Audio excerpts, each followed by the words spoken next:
That's a nice trout.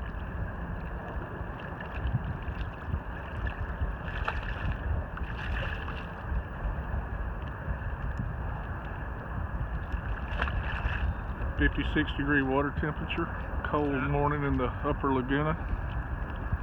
Dr. Tim Rudolph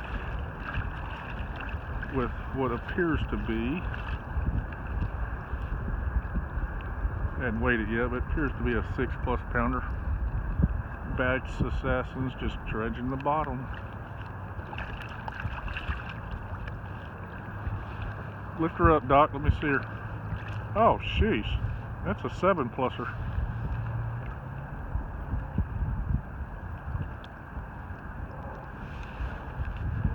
Close to it. Good fish. Good job, buddy.